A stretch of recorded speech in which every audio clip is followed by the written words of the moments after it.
세 가지 변화에 대하여.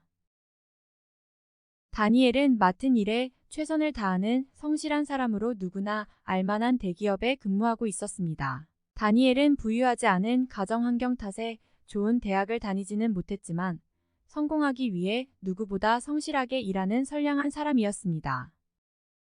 하지만 다니엘의 삶을 들여다보면 썩 좋은 것만은 아니었습니다. 다니엘은 예정보다 늦어진 프로젝트를 끝내기 위해 한 달 동안 매일 늦게까지 사무실에 남아 일을 해야 했습니다. 다니엘이 지방 대학을 졸업했다는 이유로 다니엘을 싫어하는 직장 상사는 점점 더 많은 일을 다니엘에게 주어 다니엘이 제 시간에 프로젝트를 완료하는 것은 거의 불가능했습니다. 어느 날 성격이 고약한 상사는 토요일에 다니엘에게 사무실 청소와 정리를 위해 사무실로 오라고 했습니다. 40살이 되도록 결혼을 못한 그녀는 언뜻 보기에도 화가 잔뜩 난 아주 심술궂은 얼굴을 하고 있었습니다. 그녀는 세세한 부분까지 지적하며 자신의 요구대로 될 때까지 여러 번 작업을 다시 하도록 했습니다. 이 심술궂은 상사는 다니엘에게 커피와 점심 심부름을 시키기도 하고 드라이클리닝을 맡기는 등 개인적인 심부름도 자주 시켰습니다. 다니엘은 이러한 일들이 불만스러웠지만 회사를 계속 다니기 위해서는 어쩔 수가 없었습니다. 이 상사는 다른 직원들 앞에서 그의 업무가 완벽하지 못하다고 자주 비난하곤 하거나 다니엘에게 장시간 근무를 시키고 휴가나 점심시간도 주지 않았습니다. 이로 인해 다니엘은 지치고 스트레스를 받았으며 몸도 마음도 피폐해져 갔습니다. 그는 지쳐 있었고 자아를 잃어가고 있다고 느꼈습니다. 그러던 어느 날 서점을 둘러보다가 우연히 프리드리히 니체의 작품을 발견한 다니엘은 낙타, 사자, 아이라는 세 가지 정신의 변화에 대한 철학자의 생각에 깊은 흥미를 느꼈습니다. 니체가 말한 다른 사람의 짐을 짊어지고 고단한 삶을 사는 현대인의 모습과 같은 낙타의 모습에서 자신을 발견한 다니엘은 큰 충격을 받았습니다.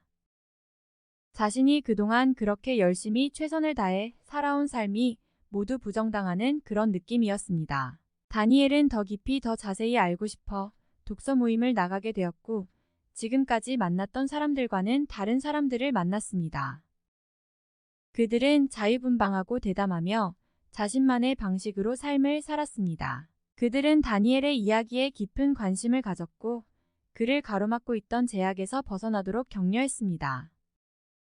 다니엘은 처음에는 그들의 말에 회의적이었지만 그들을 더 잘 알게 되면서 그들의 말이 일리가 있다는 것을 깨닫기 시작했습니다. 그들은 그가 단순한 노동자가 아니라 자신만의 열정과 욕망, 목표를 가진 사람이라는 것을 확신시켜 주었습니다. 그들은 다니엘에게 사자처럼 힘과 용기를 가지고 자신의 삶을 스스로 통제하며 살아가라고 격려했습니다.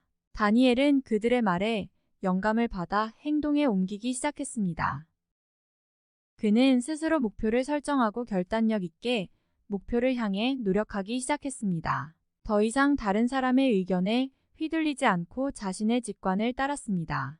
그는 스스로를 옹호하고 자신의 경계를 주장하는 법을 배웠습니다. 그는 목표와 열정을 가지고 살기 시작했고 항상 최고의 자신이 되기 위해 노력했습니다.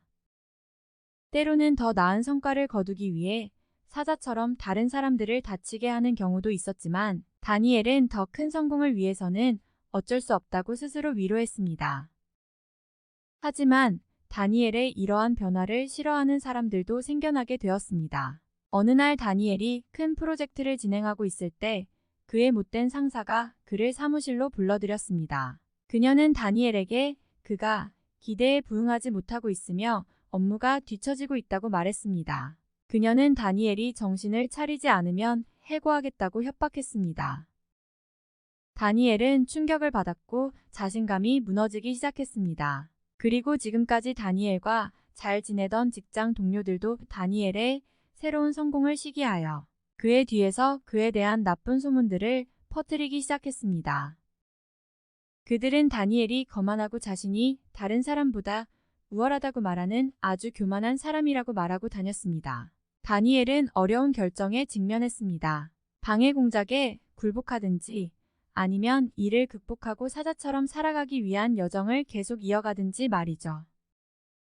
그는 후자를 선택했고 다른 사람들의 부정적이고 위협에 휘둘리지 않았습니다. 다니엘은 계속해서 열심히 일하고 자신을 주장하며 자신이 성실하고 강인한 사람임을 증명했습니다. 시간이 지나면서 다니엘의 노력과 결단력은 결실을 맺었습니다. 그는 회사 내에서 더 높은 직급으로 승진했고 가장 존경받고 인기 있는 직원 중 한 명이 되었습니다.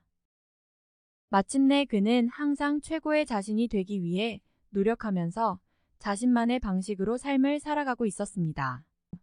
다니엘은 그 과정에서 배운 교훈을 잊지 않고 용기, 힘, 목표를 가지고 삶을 계속 살아갔습니다. 그는 자신이 이루어온 성과와 자신의 성장에 대해 자랑스러워했고 자신이 여기까지 오게 된 여정에 감사했습니다. 그는 다른 사람의 짐을 등에 짊어진 한낱 낙타에서 오직 자신의 목표라는 짐을 지고 당당하고 두려움 없는 사자가 되어 항상 최고가 되기 위해 노력했습니다. 다니엘은 몇 년 동안 사자로서의 삶을 살아왔습니다. 그는 자신의 힘을 받아들여 자신의 삶과 커리어를 스스로 통제하고 있었습니다. 그는 자신이 누구인지 자신이 이룬 성공이 자랑스러웠습니다. 하지만 이 모든 것에도 불구하고 다니엘은 뭔가 부족하다는 느낌을 떨쳐버릴 수 없었습니다. 그리고 성공을 위해 무엇이든 하고 있는 자신의 모습에서 잔인하게 먹이를 뜯는 사자의 모습을 발견하기도 했습니다. 그러던 어느 날 낙타 시절에 만났던 오랜 친구로부터 한 통의 전화를 받았습니다. 그 친구는 자신의 삶과 커리어에서 어려움을 겪고 있었고 다니엘에게 조언을 구하기 위해 연락을 한 것이었습니다. 친구와 이야기를 나누던 중 다니엘은 자신이 변화하고 성장했지만 세상에 새로운 가치를 창출하고 있지는 않다는 사실을 깨달았습니다. 낙타의 삶을 살고 있는 친구보다는 더 성공하고 출세했지만 여전히 세상의 틀 안에서 벗어나지 못하고 있다는 생각을 하게 되었습니다. 다니엘은 공허함과 혼란스러움으로 가득 찼습니다. 사자가 되기 위해 그렇게 열심히 노력했지만 세상을 변화시키지 못한다면 무슨 소용이 있을까? 그는 자신의 삶과 자신의 선택을 되돌아보며 자신의 존재의 가치와 의미를 더할 수 있는 방법을 찾기 시작했습니다. 그때 다니엘은 니체가 말한 세 번째 변화, 즉 아이의 변화에 대한 이야기를 기억해냈습니다. 아이는 순수함, 창의성, 새로운 가치를 창조하는 능력의 상징이었습니다. 다니엘은 이것이 자신의 여정에서 놓친 조각, 즉 진정으로 만족스러운 삶을 살기 위해 필요한 마지막 변화라는 것을 깨달았습니다. 다니엘은 자신과 타인을 위해 가치를 창출할 수 있는 새롭고 혁신적인 방법을 찾기 위해 자신의 일에 몰두했습니다. 그는 내면의 아이를 끌어안고 창의력과 삶에 대한 열정을 발휘했습니다. 그는 실패나 실수를 두려워하지 않고 위험을 감수하고 꿈을 추구했습니다. 다니엘의 변화에는 어려움이 없지 않았습니다. 길을 잃고 불확실하다고 느낀 적도 있었지만 목표를 잃지 않았습니다. 그는 계속해서 열심히 일하고 인내하며 항상 최고의 자신이 되기 위해 노력했습니다. 결국 다니엘의 노력은 결실을 맺었습니다. 그는 다른 사람들의 삶을 개선하는 새롭고 혁신적인 솔루션을 개발하여 자신의 분야에서 리더가 되었습니다. 동료들로부터 감사와 존경을 받았고 마침내 자신의 삶에서 잃어버렸던 목적의식과 의미를 찾았습니다. 다니엘은 낙타에서 사자로 그리고 이제는 아이로 마지막 변화를 완료했습니다. 그는 목적과 창의성, 기쁨이 넘치는 삶을 살면서 항상 세상에 새로운 가치를 창조하기 위해 노력했습니다. 그는 자신이 어떤 사람이 되었는지 자랑스러워했고 자신이 여기까지 올 수 있었던 여정에 감사했습니다.